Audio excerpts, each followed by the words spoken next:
ನಿಮಗೆ ಗೊತ್ತಿರಲಿ, ಫೀಡ್ ಫ್ಯಾಕ್ಟರಿಗೆ ಪ್ರತಿನಿತ್ಯ ರಾಜನಗುಂಟೆ ಫೀಡ್ ಫ್ಯಾಕ್ಟರಿಯಲ್ಲಿ 260-270 ಟನ್ ಫೀಡ್ ತಯಾರಾಗ್ತದೆ. ತಯಾರಾಗ್ತಕ್ಕಂಥದ್ದಕ್ಕೆ ಫೀಡ್ ಅಲ್ಲಿ ಮೇಜರ್ ಆಗಿ ಕಾಕಂಬಿ ಮೊಲಾಸಿಸ್ ನ ಬಳಕೆ ಮಾಡ್ತೀವಿ. ನಮ್ಮ ರಾಜಗುಂಟೆ ಪ್ಲಾಂಟ್ಗೆ ಪ್ರತಿ ತಿಂಗಳಿಗೆ 1,000 ಟನ್ ಮೊಲಾಸಿಸ್ ಬರ್ತದೆ. ಒಟ್ಟು ರಾಜ್ಯದಲ್ಲಿ ಇರ್ತಕ್ಕಂಥ 5 ಫ್ಯಾಕ್ಟರಿಗಳಿಗೆ 10,000 ಟನ್ ಮೊಲಾಸಿಸ್ ಬರ್ತದೆ. ಆದರೆ ಕೆಲವು KMF ಅಧಿಕಾರಿಗಳು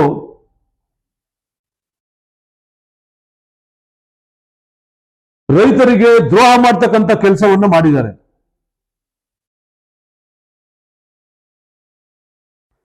ಫೀಡ್ ಫ್ಯಾಕ್ಟರಿಗೆ ಮೊಲಾಸಿಸ್ ಬೇಕು ಅಂತೇಳಿ GM ಶುಗರ್ಸ್ ಅಂತ ಹೇಳಿ ಮತ್ತು ಇನ್ನೊಂದು GM ಶುಗರ್ಸ್ ಅಂತ ಹೇಳಿ ಒಟ್ಟು 4,500 ಟನ್ ಮೊಲಾಸಿಸ್ ಬೇಕು ಅಂತೇಳಿ ಟೆಂಡರ್ ಅನ್ನ ಕರೀತಾರೆ. ಟೆಂಡರ್ ಕರಿಬೇಕಾದ್ರೆ ಅದರಲ್ಲಿ TRS 50%ಗೂ ಹೆಚ್ಚಿರಬೇಕು, ಮತ್ತೆ ಬ್ರಿಕ್ಸ್ ಅಂದ್ರೆ ಕನ್ನಡದಲ್ಲಿ ಸಾಂದ್ರತೆ ಅಂತ ಕರಿತೀವಿ ನಾವು, ಬ್ರಿಕ್ಸು 85%ಗಿಂತ ಹೆಚ್ಚಿರಬೇಕು ಅಂತೇಳಿ ಟೆಂಡರ್ ಕರೆದಿ ಟೆಂಡರ್ ರೇಟು 15,990 ರೂಪಾಯಿ. ಟೆಂಡರ್ ರೇಟು 15,990 ರೂಪಾಯಿ. ಆದ್ರೆ ಇವತ್ತು ಮಾರುಕಟ್ಟೆ ಬೆಲೆ TRS 50%, ಶುಗರ್ ಅಂಶ 50% ಜಾಸ್ತಿ ಇರ್ತಕ್ಕಂಥದ್ದು, ಬ್ರಿಕ್ಸು 85% ಜಾಸ್ತಿ ಇರ್ತಕ್ಕಂಥದ್ದು ಮಾರುಕಟ್ಟೆಯಲ್ಲಿ 11,500ದಿಂದ 12,000 ರೂಪಾಯಿ ಇದೆ ಇವತ್ತು ಮಾರುಕಟ್ಟೆ ಬೆಲೆ.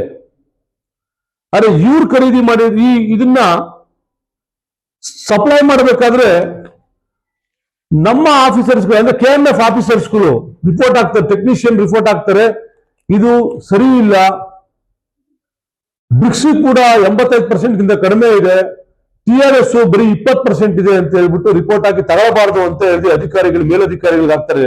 KMF ಅಲ್ಲಿ ತಗೊಳಕ್ ಎಲಿಜಿಬಲ್ ಇಲ್ಲ ಅಂತ ಹಾಕಿದ್ರು ಕೂಡ ಮೇಲಧಿಕಾರಿಗಳು ಇದನ್ನ ತಗೊಳ್ಬೇಕು ಅಂತ ಒತ್ತಡ ಹಾಕಿಸಿ ತಗೊಂಡು ಕಳಪೆ ಗುಣಮಟ್ಟದ ಫೀಡ್ ಅನ್ನ ಸಪ್ಲೈ ಮಾಡಿದ್ದಾರೆ. ಈ ಫೀಡು ಯಾವ ರೀತಿ ಆಯ್ತು ಅಂತಂದ್ರೆ, ತೆನಾಲಿ ರಾಮ ಬೆಕ್ಕು ಸಾಕಿದ ಕತೆ ನಿಮ್ಗೆಲ್ಲ ಗೊತ್ತಿರಬೇಕು. ಹಾಲು ನೋಡಿದ ತಕ್ಷಣ ಬೆಕ್ಕು ಓಡತಾ ಇತ್ತು, ನಮ್ಮ ಫೀಡ್ ನೋಡಿದ ತಕ್ಷಣ ಹಸುಗಳು ಓಡತಾ ಅಂತ ಸಂದರ್ಭಗಳು ನಿರ್ಮಾಣ ಆಗಿದೆ ಇವತ್ತು. ಯಾರು ಇದಕ್ಕೆ ಕಾರಣಕರ್ತರಾಗಿದ್ದಾರೆ? ಆಮೇಲೆ TRS ಕೂಡ ಅವ್ರು ಲ್ಯಾಬ್ಗೆ ಹೇಳಿದ್ಮೇಲೆ ಗಲಾಟೆ ಮಾಡಿದ ಮೇಲೆ ಲ್ಯಾಬ್ ಚೆಕ್ ಮಾಡಿಸಿದ ಮೇಲೆ ನಾವು KMF ಅಧಿಕಾರಿಗಳ ಚೆಕ್ ಮಾಡಿಸಿದ ಮೇಲೆ ನೀವು ನೋಡ್ಬೋದು ಇದರಲ್ಲಿ TRS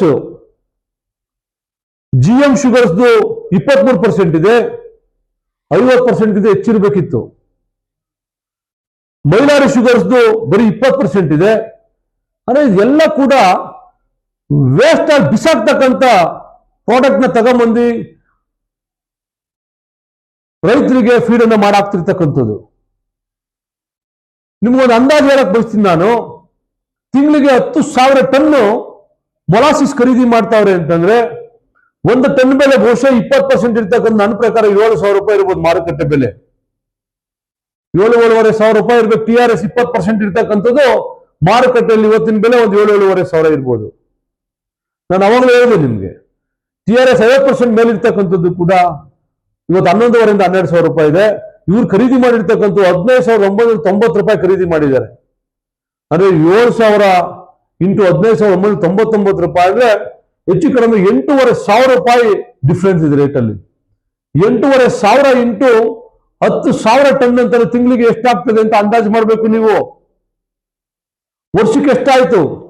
ಈ ತಪ್ಪಿತಸ್ಥ ಅಧಿಕಾರಿಗಳನ್ನ ಕೂಡಲೇ ಬಂಧಿಸಬೇಕು, ಸಸ್ಪೆಂಡ್ ಮಾಡಿ ಅಂತೇಳಿ ನಾವು ಈಗಾಗಲೇ ಕಂಪ್ಲೇಂಟ್ ಅನ್ನು ಕೂಡ ಕೊಟ್ಟಿದ್ದೀವಿ.